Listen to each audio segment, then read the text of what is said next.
Okay, hi, YouTube. Yes, YouTube. That's you. YouTube.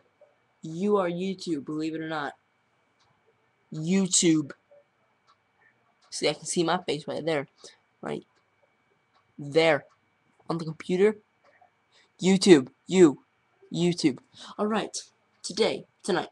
10:38. 6, 8. 8. 10:38 is the time right now. Yeah. Okay. Look. I only got like 10 minutes to do this. I'm gonna read this thing fast. But it's the Edgar Allan Poe's The Raven. Let's check this thing out. I'm gonna read this whole thing. It's gonna take a while. Okay. Once upon a midnight dreary, while I pondered weak and weary over many a quaint and curious volume of forgotten lore, while I nodded near napping, suddenly then came a tapping, as of some one gently rapping at my chamber door. "'Tis some visitor," I muttered, tapping at my chamber door. Only this, and nothing more. Ah, distinctly I remember, it was in the bleak December, and each separate dying ember wrought its ghost upon the floor. Eagerly I wished the morrow, vainly I had sought to borrow for my book secrets of sorrow, sorrow for the lost Lenore, for the rare and radiant maiden whom the angels named Lenore, nameless here forevermore. And the silken, sad, uncertain rustling of each purple curtain thrilled me, filled me with fantastic terrors never felt before. So that now, to still the beating of my heart, I stood repeating, excuse me, 'tis some visitor entering, entreating my entrance at my chamber door.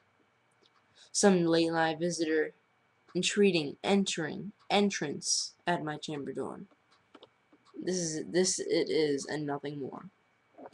Presently my soul grew stronger, hesitating then no longer. "Sir," said I, "or madam, truly your forgiveness I implore. But the fact is, I was napping, and so gently you came rapping, and so you came tapping at my chamber door, that I scarce was sure I heard you. Here, I opened wide the door. Darkness there, and nothing more." That's not it, though. There's more. Deep into that darkness peering, long I stood there wondering, fearing, doubting, dreaming dreams no mortal ever dared to dream before. But since the silence was unbroken and the darkness gave no token, and the only word these words spoken was the whispered word Lenore. This I whispered, and an echo murmured back the word Lenore. Merely this is, and nothing more. Back into the chamber turning, all my soul within me burning. Soon after I heard a tapping, somewhat louder than before. Surely that is something at my windows Lettice. Let me see then what threat is, and this mysterious explore. Let my heart be still a moment, and this mysterious mystery explore. 'Tis the wind, and nothing more. 1.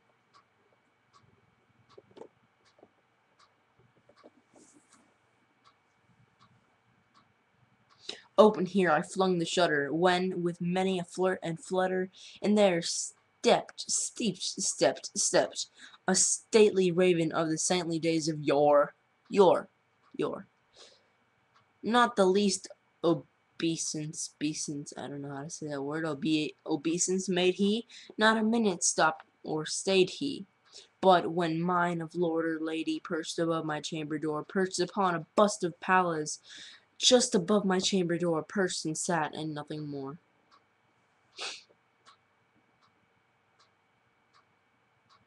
Then this ebony bird, beguiling, I don't know, my sad fancy into smiling, by the grave and stern decorum of the countenance it wore. Though thy crest be shorn and shaven, thou, I said, art sure no craven. Ghastly grim, an ancient raven wandering from the nightly shore. Tell me what thy lordly name is, night's Plutonian shore. Quoth the raven, nevermore. Much I marveled this ungainly fowl to hear discourse so plainly, though its answer little meaning, little relevancy bore. For we cannot help agreeing that no living human being ever yet was blessed with seeing bird above his chamber door. bird or beast above the sculptured bust above his chamber door, with such name as Nevermore. But the raven, sitting lonely on the placid bust, spoke only that one word, if, sorry, as if his soul in that one word he did outpour. Nothing farther than he uttered, not a feather than he fluttered. Till I scarcely more than muttered, oh, other friends have flown before, on the morrow he will leave me, as my hopes have flown before. Then the bird said, nevermore.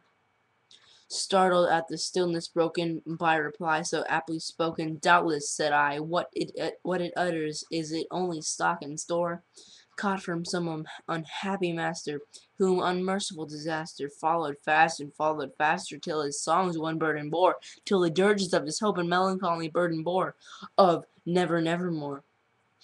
But the raven, still beguiling at my sad soul into smiling, straight I wheeled the cushioned seat in front of bird and bust and door. Then upon the velvet sinking, I betokened myself to linking fancy unto fancy, thinking what this ominous bird of yore, what this grim, ungainly, ghastly, gaunt, ominous bird of yore meant in croaking nevermore. This I sat engaged in guessing, but no syllable expressing to the fowl whose fiery eyes now burned into my bosom's core. This and more I sat divining, with my head at ease reclining on the cushion's velvet lining that the lamplight gloated o'er. But the violet lining with the lamplight gloating o'er she shall press, nevermore. Then methought the air grew denser, perfumed from an unseen censer, swung by seraphim whose footfalls tinkled on the tufted floor. Wretched wretch, I cried, thy God hath lent me thee. By these angels he has sent thee respite, and nepenthe from thy memories of Lenore. Quaff, oh quaff this kind nepenthe, and forgot this lost Lenore. Quoth the raven, nevermore. Prophet, said I, thing of evil, prophet still, if bird or devil, whether tempter sent or whether tempest tossed thee here ashore, desolate yet all undaunted, on this desert land enchanted, on this home by horror haunted. Tell me truly, I implore, is there balm in Gilead? Tell me, I implore. Quoth the raven, nevermore. Prophet not, thing of evil, prophet still, if bird or devil. By that haven, by that haven, by that heaven, by that bends us all above us, but by that God we both adore.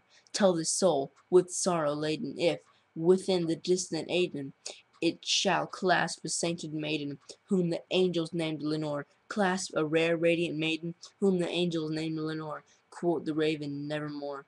Be that word or sign of parting, bird or fiend I shriek upstarting, get thee back into the tempest and the night Plutonian shore. Leave no black plume as a token of thy light soul hath spoken. Leave my loneliness unbroken, quit the bust above the door. Take thy beak from out my heart, and take thy form from out my door. Quoth the raven, nevermore. And the raven, flitting, still is sitting, on the pallid bust of Pallas just above the chamber door, and his eyes have all the seeming of a demon's that is dreaming, and the lamplight o'er him streaming throws his shadow on the floor, and my soul from out that shadow lies floating on the floor, shall be lifted nevermore.